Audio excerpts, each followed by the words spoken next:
dias antes desta detenção do engenheiro Sócrates, o Papa Francisco esteve em Estrasburgo, onde falou para os eurodeputados. Falou sobre uma série de questões e aqui a grande questão é o que sublinhar de um discurso amplo, extenso e que alguns apontaram como uma autêntica encíclica social. Sim, os episcopados em geral referiram-se ou deram essa importância à intervenção que o Papa teve de facto há dias. E a intervenção é muito interessante porque se eu tivesse que resumir a mensagem àquilo que é fundamental nela, eu diria que o Papa apelou à Europa para voltar às origens.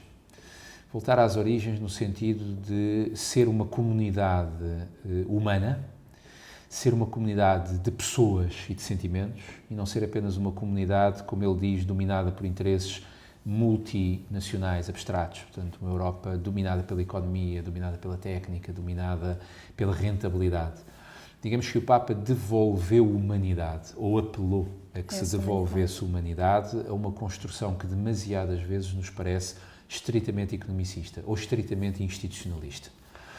E a variabilidade de temas, a diversidade de temas que a intervenção do Santo Padre nos mostra é de facto quase um auscultar do Estado da Europa, desde as grandes questões sociais até questões que são particularmente incómodas. Eu citaria a frase, que aliás, enfim, foi a frase que mais interessou a imprensa, porque é aquele soundbite que fica, quando o Santo Padre diz que o Mediterrâneo não pode ser um cemitério. E este é o Papa que esteve em Lampedusa. E, portanto, ele continua a ter várias intervenções sobre a maneira como a Europa se está cada vez mais a fechar numa política anti-imigração, deixando às portas da Europa que morra gente para quem o sonho europeu ainda é o sonho fundamental, que partem da África à aventura tentando chegar à Europa, à Itália, que enfim será a zona mais perto. E a maneira como a intervenção faz apelo a uma Europa de integração. Aliás, o próprio Martin Schulz, na recepção que faz ao Papa, salienta muito isto, ou seja, o futuro da Europa, e não sabemos até que ponto é que o Sr. Juncker vai enverdar por essa via ou não, mas acho bem que enverede, o futuro da Europa passa por inclusão, passa por cooperação. Não passa, mas infelizmente é isso que nós muitas vezes vemos, e nas eleições europeias vê-se isso, num cada vez maior fechamento nacionalista dos países da Europa, pensando em si mesmos, com estratégias de autocentramento que fazem perder a tal noção de Europa una, cada vez menos inclusão e cooperação e cada vez menos, lamentava o Martin Schulz, a exclusão e confronto. E aquilo que o Santo Padre nos vem lembrar nesta sua intervenção é que a Europa é uma casa comum. E era nesse sentido que eu dizia que é um regresso às origens, porque se nós pensarmos nos pais fundadores da Europa, em Jean Monnet, em Robert Schuman, a ideia era de facto construir uma casa comum que fosse antídoto contra o confronto, antídoto contra a guerra. A Europa surge na reação à Segunda Guerra Mundial e na reconciliação franco-alemã. E temas como o ambiente, temas como a ecologia, temas como migrações, temas como a família. O Papa insistiu muito nisso, insistiu numa Europa de famílias, insistiu em sociedades cuja base seja a família. E aqui voltamos a um ponto que é tão importante na agenda nacional quanto internacional. Uma Europa envelhecida é uma Europa onde naturalmente a tensão social há de ser maior, porque tem que haver mais recursos para alimentar as gerações mais velhas e isso cava uma espécie de conflito geracional que, para lá da política, para lá das cores políticas, para lá do interesse momentâneo, está a semear uma tensão, quase uma guerra civil larvar na Europa. Ativos contra reformados, pobres contra ricos.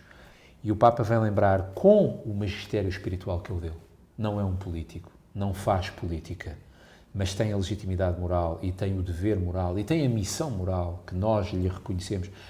E que é engraçado, acontece com este Papa sobretudo, pelo estilo dele, mas há muita gente fora da Igreja que o respeita e que o ouve.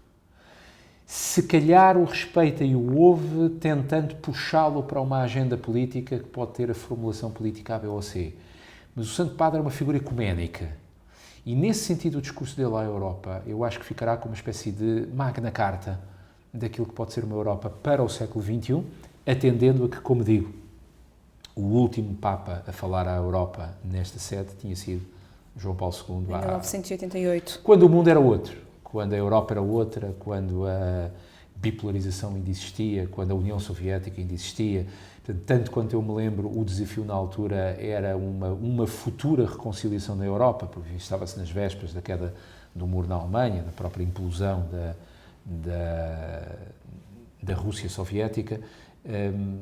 O cenário mudou muito, mas os desafios não são menores e, num certo sentido, até são maiores, porque enquanto, do ponto de vista social, familiar, da coesão do Estado social, em 1988 a situação era incomparavelmente melhor do que é hoje. Se calhar nós hoje temos, teoricamente, uma Europa mais livre, mas na liberdade estão a nascer questões sociais, institucionais, geracionais, que na época do Papa João Paulo II não existiam e que, com o atual Papa, existem. E ele fez muito bem em confrontá-las. Não sendo de facto político, como diz, a forma como o Papa fala das questões sociais e económicas poderá de alguma forma indicar o caminho que a Igreja, a nível nacional, mas a Igreja em termos gerais, poderá seguir de denúncia e de ser profeta? Eu diria que se nós olharmos para a história, a principal missão da Igreja é ser incómoda.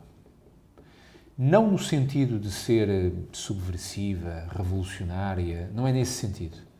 Embora a Igreja tenha sido, em muitos passos, bastante mais revolucionária do que os revolucionários.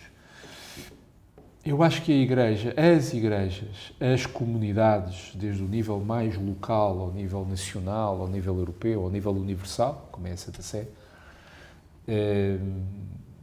e eu aqui talvez devesse dizer, no espírito de uma iniciação ao ecumenismo, as religiões.